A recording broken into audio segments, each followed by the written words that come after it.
Tu t'apprêtes à arriver au Canada ou alors tu es au Canada depuis un moment, mais tu hésites encore à savoir dans quelle ville est-ce que tu vas t'installer définitivement. Cette vidéo est pour toi.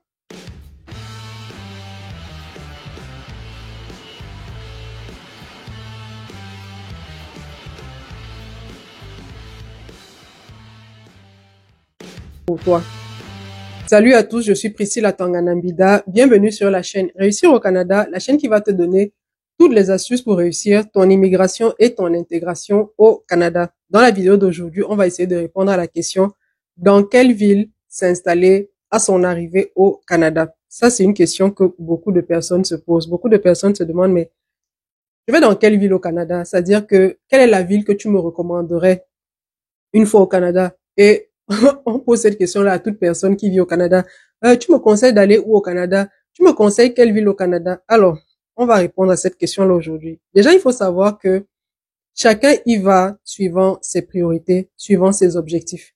Il y a des personnes qui vont principalement rechercher une ville en fonction de la possibilité de vite trouver un emploi. C'est-à-dire qu'il y a des personnes qui vont vous dire, prioritairement, je cherche une ville où il est facile pour moi de trouver un emploi, compte tenu de la langue que je parle, compte tenu de mon domaine d'expertise, des domaines dans lesquels j'ai des compétences. Je veux d'abord trouver un travail.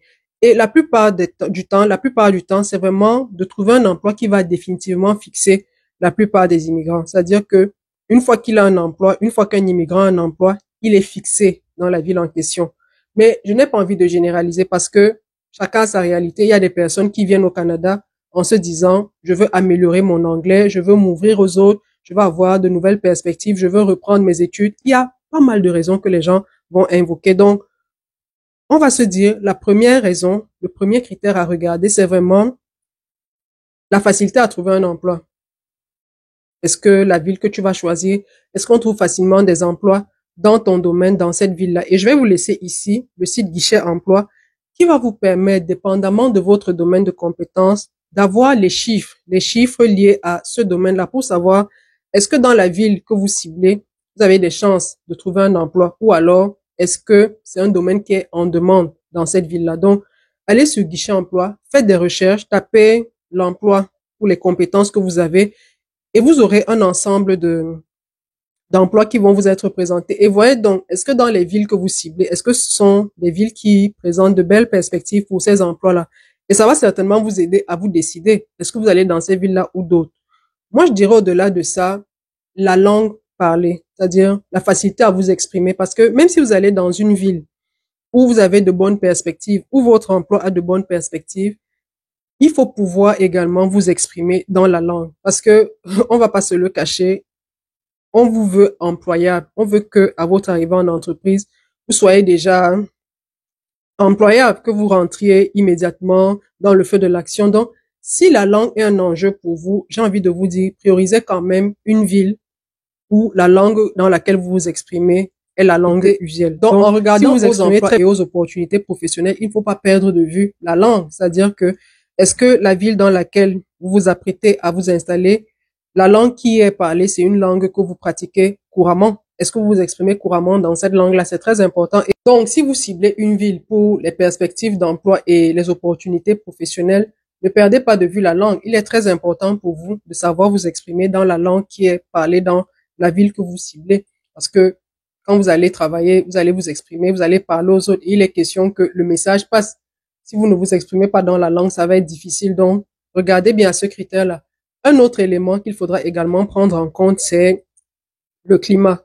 Il y a des personnes qui, pour des raisons de santé, vont préférer des villes où les températures sont certes les températures du Canada, mais beaucoup plus agréables, c'est-à-dire moins rudes, où les hivers sont quand même moins rudes. Donc, ça va dépendre ici de votre état de santé et peut-être de l'état de santé de vos enfants ou de votre conjoint. Donc, vous pouvez choisir une ville parce que sur le plan du climat, l'hiver est moins rude que dans une autre et vous vous dites, pour la santé de vos enfants, pour la santé peut-être de votre conjoint ou de votre conjointe, vous allez choisir cette ville-là. C'est vrai que le Canada, c'est un pays où il fait très froid, mais connaissons quand même qu'il y a des villes, des provinces qui sont beaucoup moins rudes en termes d'hiver que d'autres. Donc, regardez bien ce critère-là quand vous allez choisir votre ville. Moi, personnellement, un critère qui était déterminant dans le choix de la ville, c'était déjà le support que j'aurais pu recevoir. C'est-à-dire que quand j'ai décidé de m'installer dans la première ville où je me suis installée, à mon arrivée au Canada, j'ai regardé au support que je devais avoir, c'est-à-dire, est-ce que j'avais des personnes proches de moi qui pouvaient me soutenir? Et quand je parle de soutenir, c'est pas forcément soutenir financièrement, c'est même déjà à comprendre l'environnement dans lequel je débarque, à comprendre comment ça se passe, les procédures, à avoir même quelqu'un à qui je pourrais rendre visite si jamais je voudrais faire une visite, avoir quelqu'un chez qui je pouvais aller, peut-être pour échanger, pour passer un moment. Ça, c'est vraiment un élément qui a été déterminant. Et j'ai envie de vous dire, si vous vous apprêtez à arriver au Canada, ne négligez pas ces éléments-là, ces aspects-là. C'est quand même parfois très dur quand on le vit solitairement. On va dire oui, mais il y a Internet, il y a WhatsApp, il y a tout. Mais l'être humain est un être social. C'est-à-dire qu'à un moment donné, vous aurez envie de socialiser, vous aurez envie d'avoir des personnes de vous proches physiquement à qui vous pourrez rendre visite, qui pourront également vous rendre visite, des personnes à qui vous vous référez s'il y a une situation dont vous ne pouvez pas forcément parler dans un forum de discussion, parce que je sais qu'il y en a pas mal actuellement. Et je salue d'ailleurs tous les administrateurs des forums de discussion, aussi bien sur WhatsApp, sur Facebook, ces personnes-là qui mettent à contribution leur expérience dans l'immigration.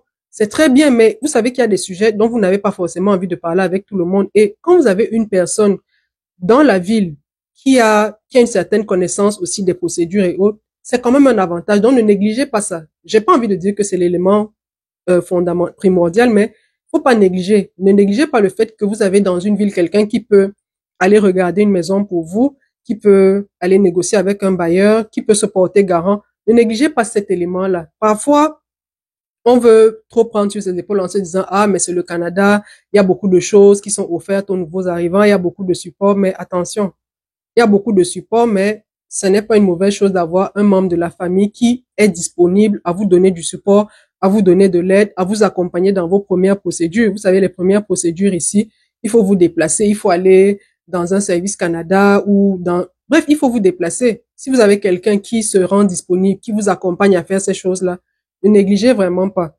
Et en plus, si vous avez des enfants et qu'il y a une personne qui peut vous aider déjà à préparer l'arrivée de vos enfants, à préparer la rentrée, à aller voir l'école du quartier où tu vas aménager, voilà comment elle est cette école-là. Ouais, ça c'est une aide qui n'a l'air de rien, mais qui pour moi est quand même très importante quand vous venez d'arriver dans un pays, d'avoir ce support physique-là à proximité de vous. Un autre élément à prendre en compte à votre arrivée au Canada, c'est le coût de la vie. Il faut savoir que chaque province au Canada a sa législation en matière d'impôts et de taxes. Prenons un exemple. Admettons que le coût de la vie est très faible, est très bas dans la ville que vous ciblez. Et il se trouve que dans cette ville-là, vous ne trouvez pas un emploi. Vous n'allez pas vous installer dans cette ville-là en vous disant, parce que le coût de la vie est faible, je vais me sédentariser là. Non, vous irez certainement dans une ville où vous avez la possibilité de trouver du travail, quitte à ce que, après avoir eu de l'expérience professionnelle, vous appliquiez dans l'autre ville. Vous voyez donc, il faut faire des moves intelligents. Il faut faire des moves ayant vraiment un objectif clair au centre. Si vous vous installez dans une ville où le coût de la vie n'est pas élevé et que derrière tout ça, vous n'arrivez pas à gérer les factures, mais que vous voyez bien qu'ailleurs, il y a des perspectives d'emploi, ça n'a pas d'intérêt, ça n'a pas d'intérêt d'être dans une ville pour vous. Pour vous, ça n'a pas d'intérêt d'être dans une ville où le coût de la vie est faible. Donc, ça, c'est vraiment pour une personne qui a déjà la possibilité, sur le plan professionnel, de s'installer n'importe où et qui va se dire, OK, professionnellement, je sais que j'ai mes chances partout. C'est-à-dire que, quelle que soit la province où je suis, je peux m'installer. Mais cette personne-là devra également, donc, au moment de changer de ville, de changer de province, regarder à des éléments comme le coût de la vie. Donc, pour un nouvel arrivant, c'est intéressant de regarder au coût de la vie, mais au-delà de ça, quelles sont les perspectives professionnelles? Donc, je laisserai quand même le critère du coût de la vie à une personne qui a quand même déjà une assise au Canada et qui professionnellement peut facilement faire ses moves, c'est-à-dire qu'elle peut facilement bouger d'une province à l'autre et aller regarder à des critères comme celui-là. Un autre critère que beaucoup de personnes vont présenter, c'est la qualité des services. Et je dois dire qu'en termes de services administratifs, j'ai l'impression que ça se vaut un peu. Mais ici, j'aimerais quand même plus m'attacher aux services médicaux. Pour moi, regarder aux services médicaux, la qualité des services médicaux, c'est très important. Et là-dessus, faites vos devoirs. Regardez si vous savez que vous avez une santé fragile ou bien les personnes qui vous accompagnent ont une santé fragile. Essayez vraiment de regarder en termes de soins médicaux, qu'est-ce qui serait la bonne ville pour vous? Qu'est-ce qui serait une bonne ville pour vous? C'est-à-dire une ville où rendu aux urgences ou même rendu dans la ville tout simplement, il n'est pas très compliqué pour vous de voir un médecin, il n'est pas très compliqué pour vous d'avoir un médecin de famille, il n'est pas très compliqué pour vous de consulter. Donc, essayez de regarder à ces critères-là si parmi vos accompagnants, il y a des personnes qui ont de sérieux enjeux de santé. Donc, il faut vraiment regarder à des critères comme celui-là parce que il y a beaucoup de villes où on va vous dire pour rencontrer un médecin, c'est pas une question d'heure, c'est parfois une question de jours, de semaines. Donc, si vous avez un cas qui est quand même un cas de santé, qui a des enjeux majeurs de santé, regardez un critère comme celui-là. Personnellement, je rajouterais à côté de tous ces critères-là, la taille de la ville et la population. J'aime bien les villes paisibles, j'aime bien les coins tranquilles où il n'y a pas un gros trafic, où vraiment c'est facile de circuler, où les enfants peuvent s'amuser, où vraiment c'est assez bon à vivre, c'est-à-dire c'est assez bon à vivre, il y a assez de verdure, il y a des parcs, il y a des lieux pour s'amuser, c'est facile de marcher, on peut même faire du vélo. Vous voyez, ça c'est le genre de ville que je prioriserais. Mais vraiment, ça va dépendre de vous. Est-ce que vous aimez les villes vibrantes? Est-ce que vous aimez les villes où vraiment c'est en mouvement permanent? Quoique, au Canada, c'est quand même rare de trouver des villes vibrantes au sens où nous Camerounais, on l'entend, mais il y a certainement des villes vibrantes, des villes où, quand c'est la période de l'été, il y a pas mal de festivals, la ville est animée. Donc, allez regarder également des critères comme celui-là. Les personnes qui sont jeunes, qui arrivent ici, célibataires, vont certainement mettre l'accent sur un critère comme celui-là. Elle va se dire, non, moi, j'aime où ça bouge, j'aime savoir qu'il y a du mouvement. Regardez à ces critères-là, mais une famille qui arrive va se dire, OK, nous, on veut un lieu paisible pour nos enfants, un lieu où la vie de famille est assez agréable, où il y a des parcs, où les enfants peuvent faire du vélo, des choses comme ça. Récemment, il y a un an, je crois, j'ai fait une visite dans une ville, la ville de Sherbrooke. Alors, en 2023, Sherbrooke était la ville qui n'a eu aucun homicide. Qui dit terre à terre, ça veut dire que il n'y a pas eu d'homicide, c'est-à-dire qu'aucun être humain n'a tué un autre à Sherbrooke en 2023. Je ne sais pas si vous voyez ce que ça veut dire sur le plan humain. Ça veut dire qu'on vous dit toutes les personnes qui sont mortes à Sherbrooke en 2023 sont mortes de mort naturelle, soit parce qu'elles étaient malades, soit parce qu'elles souffraient de quelque chose, mais aucune n'a été tuée par une autre. Et ça, c'est un critère qui va intéresser certains parents de se dire, oh, mais voilà une ville qui est tranquille. On vous dit en 2023, il n'y a pas eu, c'est-à-dire il n'y en a pas eu. On nous a donné ces statistiques-là et je me suis dit, waouh, vous voyez jusqu'où les gens vont en termes de statistiques quand il faut parler de qualité de vie.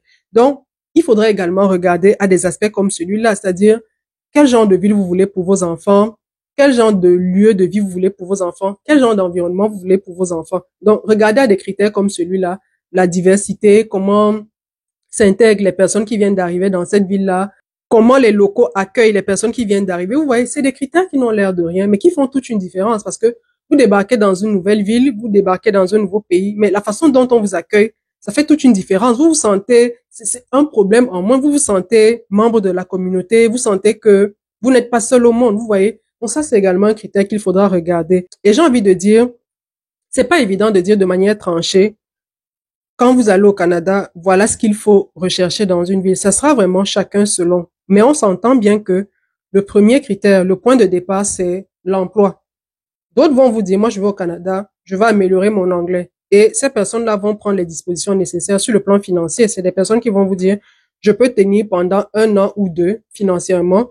Mais le but pour moi, c'est d'aller dans une ville où je pourrais m'exprimer en anglais, où je pourrais travailler en anglais, où je pourrais faire mes études en anglais et embrasser une carrière dans le monde anglophone. Vous voyez? Donc, ça dépend vraiment de chacun. J'espère que cette vidéo vous aura été utile. Laissez-moi dans les commentaires vos avis. Quels sont les critères qui vous intéressent, que vous regardez quand il s'agit de vous installer dans une ville au Canada? Quels sont les critères que vous avez validés avant de vous installer dans la ville où vous vivez actuellement? N'hésitez pas à nous laisser des commentaires, ça nous fait énormément plaisir. Moi, je vous dis à très bientôt pour une prochaine vidéo. Prenez soin de vous. Bye bye.